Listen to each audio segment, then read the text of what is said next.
wanted to show you today of how you can swap out your cartridge, your filter cartridge from one of the filter cartridge pumps. So step one is we're actually going to make sure that we've turned our pump off, which we've already done with this one. And then we're going to come over here to your return valve, which we called A valve because of this A right here.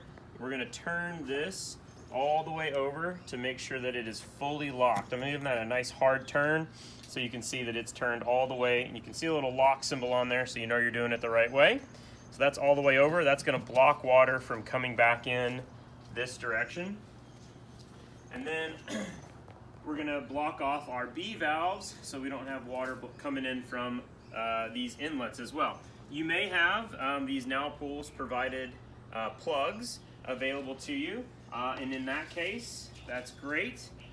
Those are the easiest to use. We're going to unscrew this little clip here and make sure that we can easily pop off your strainer. And then we're going to replace where that strainer was with our plug.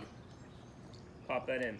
Now, you may not have one of these plugs available. Maybe it's gotten lost in the mix, or we haven't dropped one off for you yet, and you need to block it off. Well, it can easily be done with a plastic bag, something you may have lying around your house, a grocery bag, a bag from some bread, and you can take this and get it underwater and make sure that you get it plugged up in there to block off the water flow.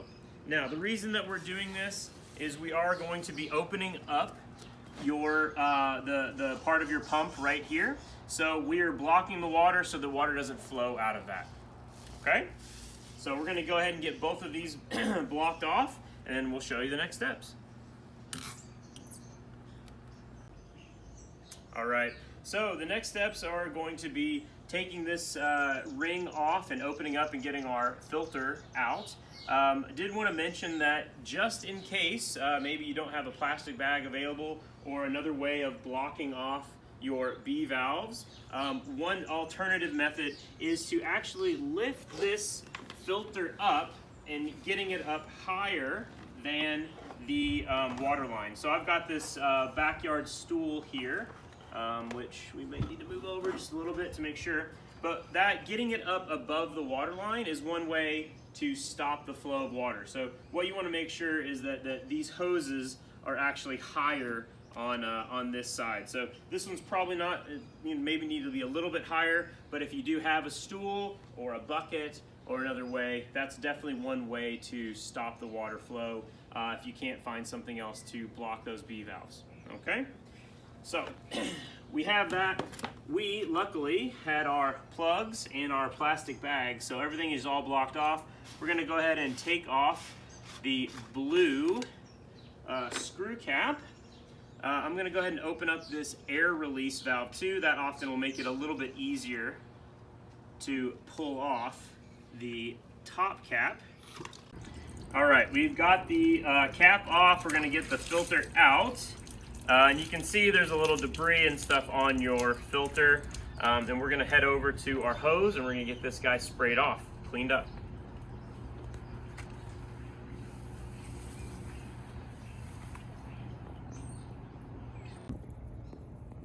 All right, so really easy to do. We're just going to be spraying off the filter. The trick here is that you do want to try and really get inside these different pleats as much as you can to get this debris off. And that will help with keeping your water clean. Okay.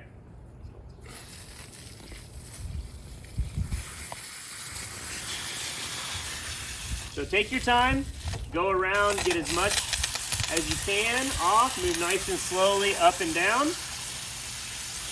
Paying particular attention to the top and bottom.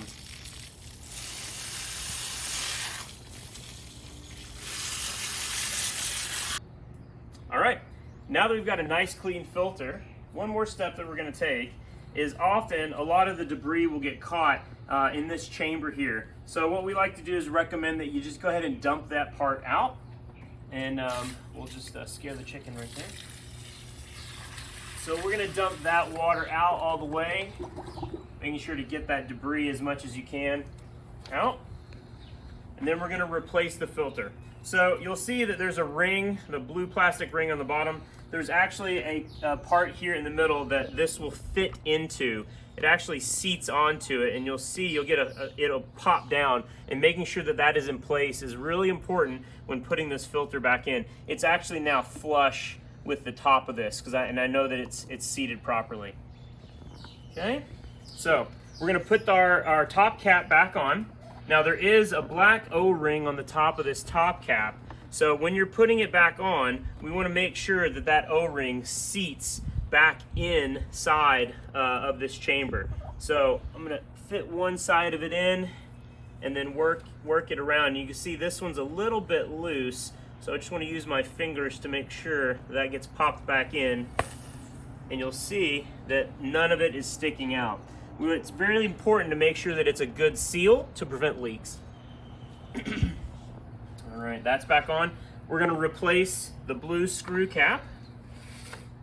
Okay, sometimes I like to rotate it backwards to make sure that it fits on the threads properly.